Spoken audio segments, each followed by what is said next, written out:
صدق الله مولانا العظيم وصدق رسوله النبي الكريم ونحن على ذلك من الشاهدين والشاكرين والحمد لله رب العالمين وما أرسلناك إلا رحمة للعالمين إن الله وملائكته يصلون على النبي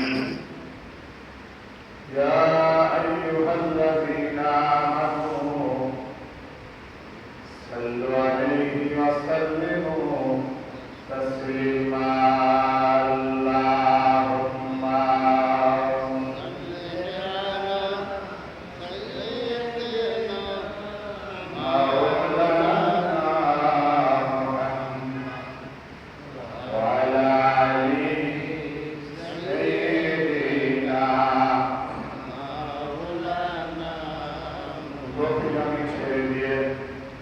জবান খুলে মোহাম্মদ বলুন আল্লাহুম্মা সাল্লি আলা সাইয়্যিদিনা মাওলানা মুহাম্মদ ওয়া আলা আলি সাইয়্যিদিনা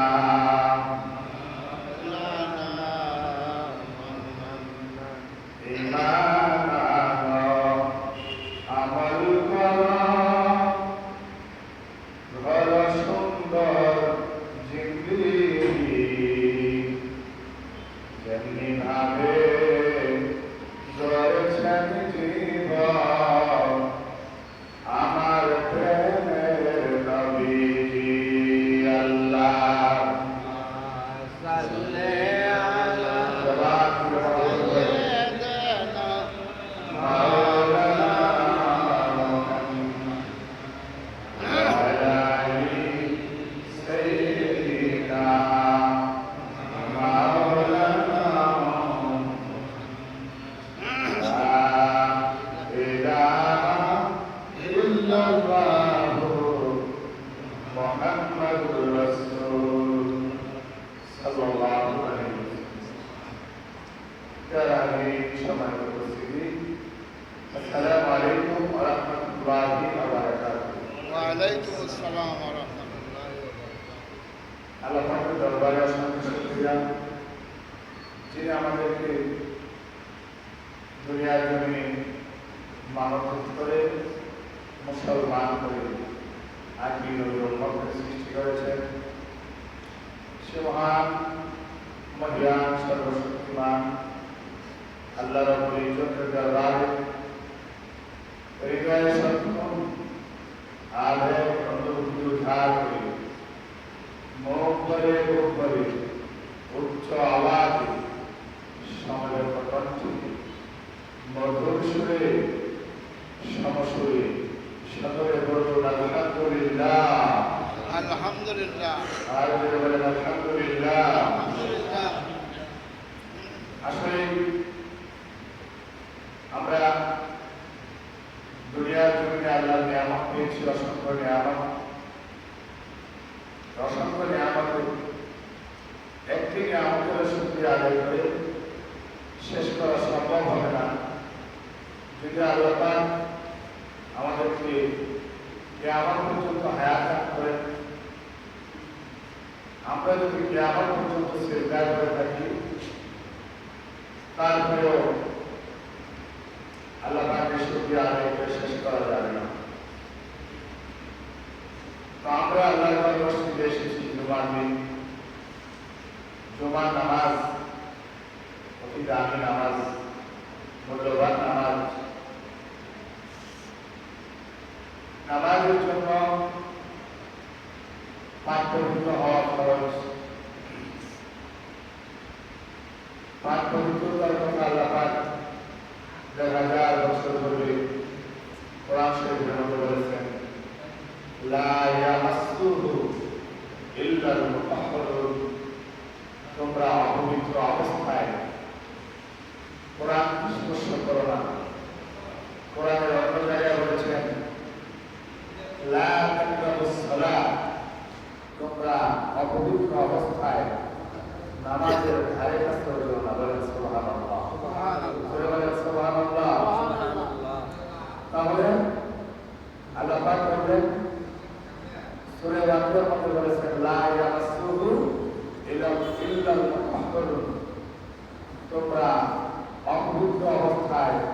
আমি আল্লাহ কোরআন স্পর্শ করো না।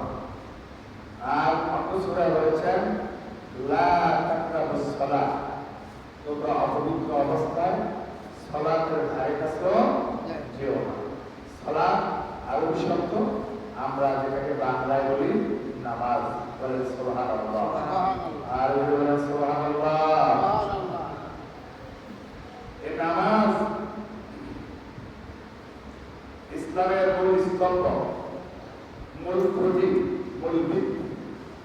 কালিমা, নামাজ, রোজা, হজ, যাকাত, এই পাঁচটা স্তম্ভকে শক্তভাবে সঠিকভাবে আঁকড়ে দেওয়া, আঁকড়ে জীবনে বাস্তবায়িত করা প্রতিটি মুমিন এবং মুসলমানের জন্য প্রয়োগ করে বলেন সুবহানাল্লাহ। আমি দীর্ঘ সময় আপনাদেরকে ইমানের বয়ান করেছি, কয়েক জুম্মা ইমানের কথা বলেছি। আমি অন্য কোনো ওয়াজে যেতে পারিনি এখনো, কারণ আমাদের ইমান এখনো ঠিক হয়নি। ইমান ঠিক হওয়ার পরে আমাদের পাওয়া যায়। তা আমি ইমানের বয়ান করতেছি, এখন পর্যন্ত আমলের বয়ান এখনো করতে পারছি না। তারপরে আমি আজকে অসুস্থতা বোধ করছি, এর মধ্যে আমি আমল সম্পর্কে, নামাজ সম্পর্কে কিছু কথা বলার চেষ্টা করব। আমার আল্লাহ রাব্বুল আলামিন যেন তৌফিক দান করে সকলে বলেন আমিন। বলেন আমিন। সাহাবায়ে কেরাম নামাজ কেমন ভাবে পড়েছেন? হাদিস শরীফের মধ্যে আসছে হযরত আলী রাদিয়াল্লাহু তাআলা কোন এক যুদ্ধের ময়দানে তিনি যুদ্ধ অবস্থায় ওনার পায়ের মধ্যে একটি বিষাক্ত তীর ঢুকে গেছে। এই তীরটা খোলার জন্য অনেক ডাক্তার, অনেক ব্যবস্থাপনা করা হয়েছিল, কেউ এই তীরটা করতে পারেন নাই। সাহাবীরা চিন্তা করলেন,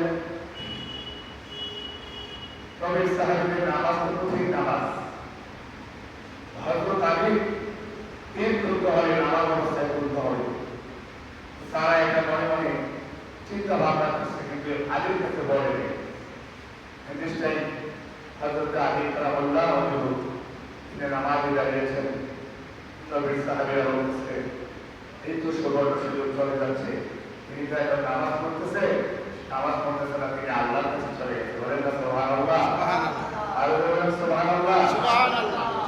আর আমরা তো নামাজ পড়ি না। আমাদের সমাজে শতকরা 95% মানুষ হচ্ছে বেনামাজি, বেঈমান, নাফরমান, দুনিয়ার অন্যায়, অত্যাচার, অবিচার, জুলুম, পাপাচার, নির্যাতনের মধ্যে লিপ্ত। ধরে বলে নাউযুবিল্লাহ।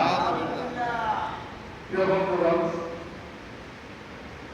যাই আমরা 5% লোক নামাজ পড়তে আসি, আমরা নামাজ পড়তে দাঁড়াই এখানে, আমাদের মন জায়গা গরুর করে, ঠিক না বলে? আমরা নামাজ পড়তে দাঁড়াই মসজিদে, মন চলে যায় দান করতে। নামাজ পড়তে চাই মসজিদে, মন চলে যায় চার হোস্টেলে। আমরা নামাজ পড়তে দাঁড়াই মসজিদে, মন চলে যায় বেগানে নারীর কাছে, স্কুল কলেজ ইউনিভার্সিটি বান্ধবীদের কাছে। যেটা বলেন নাউযুবিল্লাহ। এই জন্য আল্লাহ বলছেন, তোমরা যদি সফল কাম করতে চাও, পাঁচটা গুণ অবলম্বন করো। বিসমিল্লাহির রাহমানির রাহিম।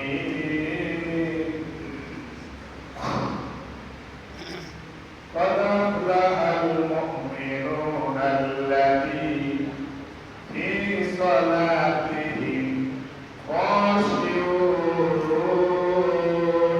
الله أكبر. قد أفلح المؤمنون. الله বলছে ওই মুমিন সকল কাম, তিনি মুমিন, তিনি সকল কাম الذين هم في صلاتهم خاشعون, যিনি নামাজের মধ্যে একাগ্র চিত্তে আল্লাহকে শুধু মন প্রাণ দেয়। বলেন সুবহানাল্লাহ। নামাজ কয়মন? বলেন আর নামাজ হচ্ছে একমন। এখন আমাদের নামাজ বিপরীত দিকে চলে যায়। আমাদের নামাজ চলে যায় গরুর কাছে, চলে যায় ছেলের কাছে, চলে যায় বাজারে মার্কেটে, চলে যায় লন্ডন, আমেরিকা, এভাবে বিভিন্ন বন্ধু বান্ধবের কাছে চলে যায়। সেই জন্য আমরা সমাজের 100% মানুষের মধ্যে 95% বেনামাজি, 5% নামাজি মানুষের মধ্যে আমরা যারা নামাজ পড়ি আমরা যেভাবে নামাজ হুজুরি করব সুবহানাল্লাহ বলবেন না সুবহানাল্লাহ। হুজুরি করবে নামাজ পড়তে হবে অর্থাৎ নবীজি যেভাবে নামাজ পড়েছেন নবী সাহাবীরা যেভাবে নামাজ পড়েছেন ঠিক সেভাবে নামাজ পড়তে হবে বলেন সুবহানাল্লাহ। সুবহানাল্লাহ। হাদিস শরীফ প্রমাণ করে সাইয়েদনা আলী রাদিয়াল্লাহু নামাজ পড়া অবস্থায় সাহাবায়ে কেরাম ওনার পা থেকে এমন মজবুত করে ফেলে পা থেকে তীর বিষাক্ত তীর বের করেছেন রক্তে মসজিদ হয়ে গেছে। হযরত আলী রাদিয়াল্লাহু তাআলা নামাজ পড়েছেন, নামাজ রুকু সিজদা করেছেন, কমপ্লিট করেছেন, সালাত ফিরে নামাজ শেষ করেছেন। তাকে একটা সব মসজিদ রক্ত হয়ে গেছে বললেন রক্ত আসলো কোথা থেকে? সাহাবীরা বলে আলী ভাই আমরা জানি তোমার নামাজটা বড় কঠিন নামাজ, তুমি নামাজের সময় কোনো কিছু তেল পাও না, এই জন্য তোমার পায়ের তিনটা শুধু আমরা খুলে ফেলছি বলে সুবহানাল্লাহ। সুবহানাল্লাহ। কষ্ট হচ্ছে বলে হ্যাঁ। সাইয়েদনা আলী রাদিয়াল্লাহু তাআলা পায়ের তিন খুলে ফেললেন। সাহাবীরা হযরত আলী রাদিয়াল্লাহু রক্তে মিশে গেল মসজিদ, কিন্তু তিনি একটু টেরও পেলেন না তার পা থেকে তিন খুলে ফেলা হলো। এই ছিল সাহাবীদের নামাজের নিদর্শন। কোন কোন সাহাবীরা হাদিস শরীফের মধ্যে আসছে নবীজি বলেন আমার সাহাবীদের মধ্যে অনেকেই নামাজের মধ্যে দাঁড়াবে উড়ন্ত পাখিরা উড়ে যাওয়ার সময় মনে করতে এটা একটা মরা গাছ। সুবহানাল্লাহ বলেন। সুবহানাল্লাহ। পাখিরা উড়তে উড়তে ক্লান্ত হয়ে পরিশ্রান্ত হয়ে আরাম করার জন্য এসে যাওয়ার জন্য আমার সাহাবীদের মাথার উপর বসে আছে, কাঁধের উপরে বসে এসেছিল বিশ্রাম নিত মাথায় দাঁড়িয়ে, তারপরে আবার ঘুরে ঘুরে যেত, তারপরেও সাহাবীদের নামাজের ক্ষতি হইল না। সুবহানাল্লাহ। আপনাদের দেশের মানুষ সুবহানাল্লাহ কোন জায়গায় বলবেন আমি বুঝি না। আল্লাহ যে আপনাদেরকে হেদায়েত না করে আমার হেদায়েত করার কোনো তৌফিক নাই, কারণ আমি প্রতি সময় বলি তাযাক্কিরু ইন্নামা আনতা মুযাক্কির, হেদায়েতের চাবি কিন্তু আল্লাহ। সুবহানাল্লাহ বলেন। সুবহানাল্লাহ। বলেন সুবহানাল্লাহ। সুবহানাল্লাহ। আমি মাত্র উসিলা করতে পারি, উসিলা হতে পারি, আপনি একটু বলতে পারি, বুঝাইতে পারি। সেই হেদায়েত দান করার মালিককে বলেন আল্লাহ। বাইরে আমার হযরত আব্দুল্লাহ ইবনে মাসউদ আল্লাহু আকবার বলেন। আল্লাহ। বলেন আল্লাহু আকবার। আল্লাহ। হযরত আব্দুল্লাহ ইবনে মাসউদ রাদিয়াল্লাহু তাআলা তিনি একদিন নামাজের মধ্যে দাঁড়িয়েছেন, ঘরের ভিতরে তিনি নামাজ পড়তেছেন, নফল ইবাদত করতেছেন। আব্দুল্লাহ ইবনে মাসউদ বলেন নবীজির হাদিস, আল্লাহর নবী বলেন সেদিন তার বাড়িতে কি ঘরের ভিতরে সাপ ধরা পড়ছে। কি ধরা পড়ছে? সাপ। সাপ ও জাতি সাপ, যেটাকে আমাদের দেশের মানুষ বলে বানর সাপ।